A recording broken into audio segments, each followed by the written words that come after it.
have been on and off searching for a small, everyday camera.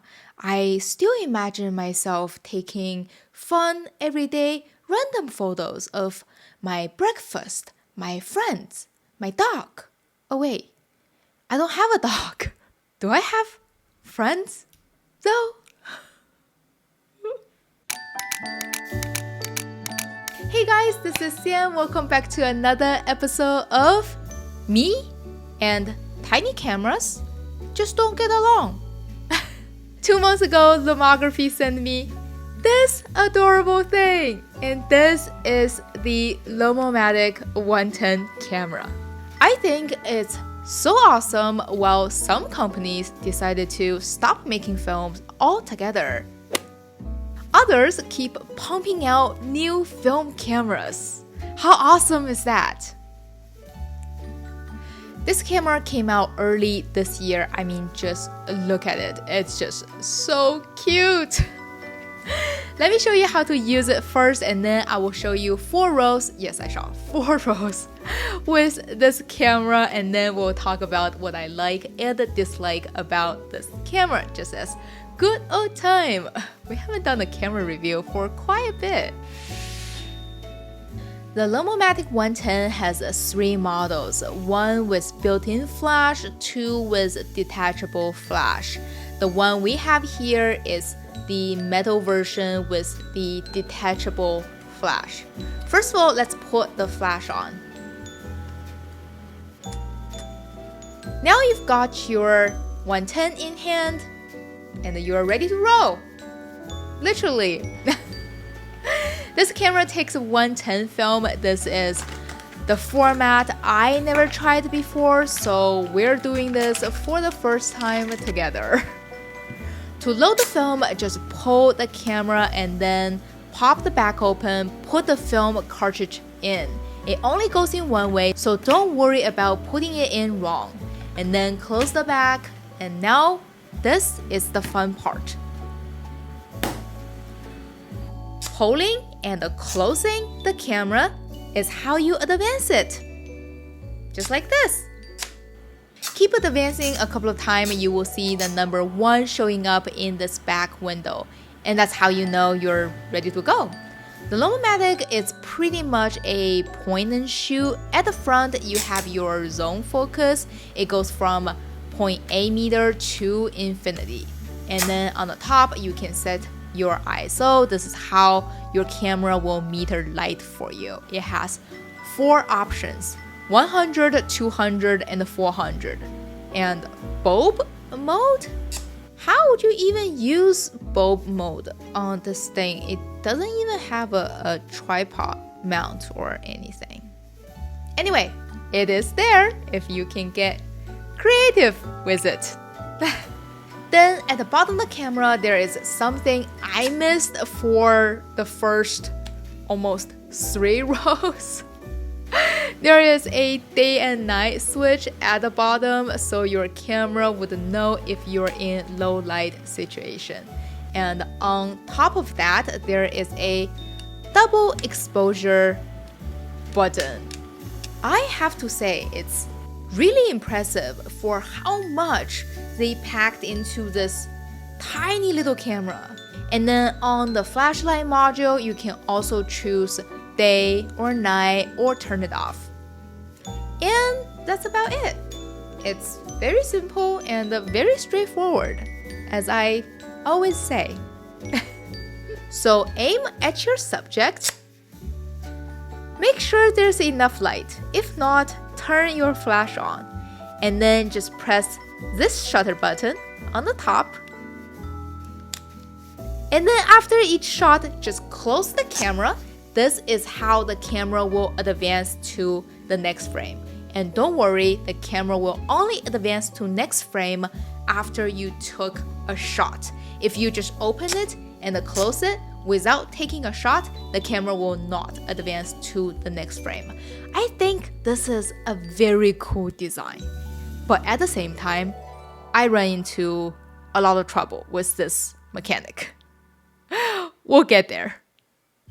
Once you've shot the whole roll, you can just simply pop the back open, take the film out, and then send it for developing and scan. Or do it yourself, considering how expensive it is. We'll get to that too. Alright, we are at the Descanso Garden right now, and today I'm gonna be testing out the Lomomatic 110 camera. Now let's take a look of the pictures and talk about what I like and dislike about this camera. I shot the first 2 rolls back to back. On the first day, I went to a park with 2 of my friends.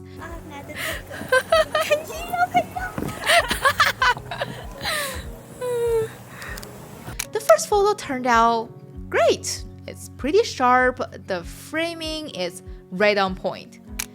And then the second shot, still quite sharp. The framing was off a bit. And then the third shot, nice and clean. Frame was off, but it was okay.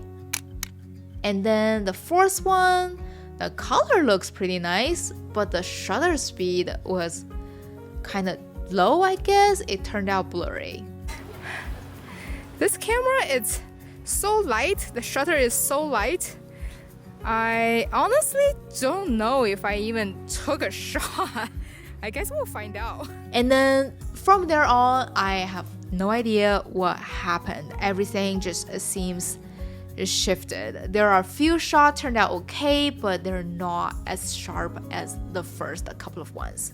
And then I took this camera with me to LA Film Lab opening. Some of them did not advance right, and some of them are too dark. I must forgot to turn the camera to night mode, or I just didn't turn on the flash. And after that, I got a whole bunch of just blank frames. Again, no idea what happened. Without knowing how the first roll turned out, I immediately shot my second roll. For the second roll, I ran into the same problem. The first frame turned out just fine, and then the framing started to went off, and then after a couple of frames, it's fine again. I mean, look at this shot. This turned out just fine. This one turned out fine as well. Since the unit I first got was a working unit, it's not for official release, there might be issue with the advancing mechanism, and it might be just me always having bad luck with tiny cameras. Who knows? After I shot the first 2 rolls and they turned out kind of terrible, I sent the camera back, and until 2 months later, after I went on my trip and all that stuff, Lomography lent me a brand new unit. That's how I got my second chance with this little guy. And this time, I decided to just chill and actually shoot some everyday stuff. This is the early morning movie me and my free birthday popcorn. This is me in a grocery store buying yogurt and going to a bookstore and standing in front of a gigantic chicken and tons of Stitchies. Is that how you say his name? Stitchies? And a blurry selfie. And the King Kong. And I really like this one. This is me and my birthday new friend, Mr. Bowtie. I think I had better luck this time, and I had a lot more fun this time around. I didn't use it for testing and reviewing this camera. I just simply carried it around like a little toy.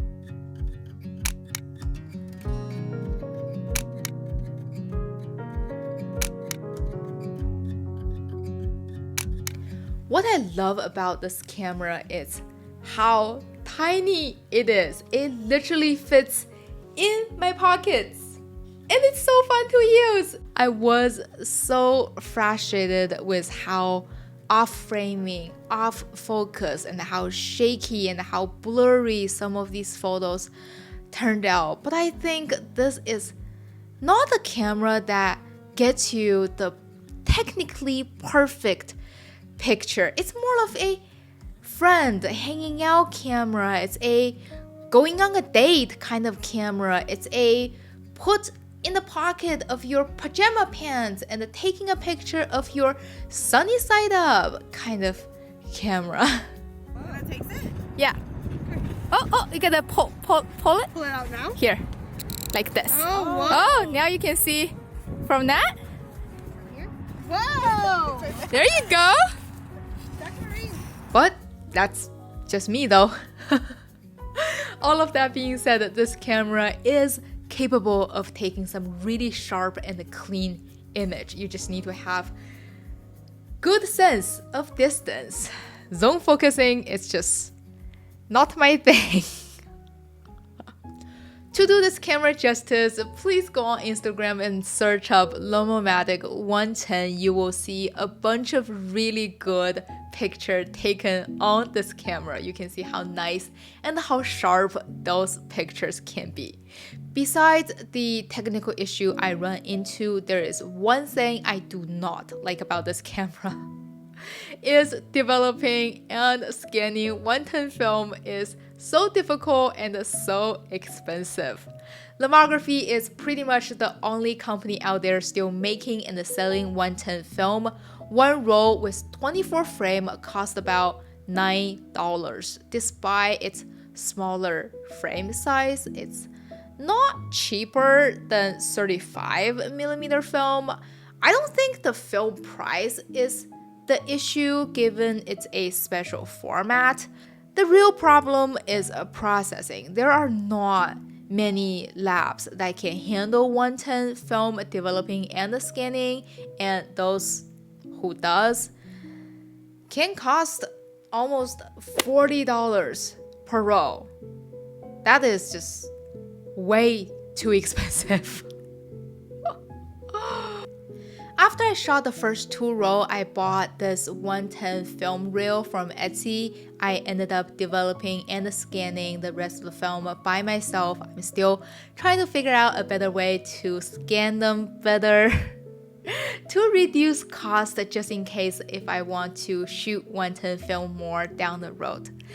Overall, I think this camera is a once in a while party, festival, holiday kind of camera for me. I don't think I'm gonna carry this on a daily basis. I just personally think it's not cost efficient enough compared to 35mm. I don't even shoot 35mm recently enough. I really gotta get back to that.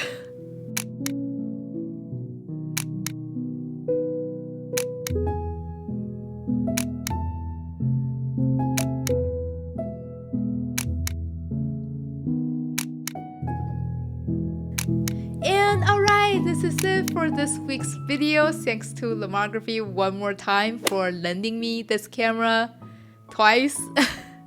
Please go check out their website. I will leave a link down below. They have so many really fun and cute cameras.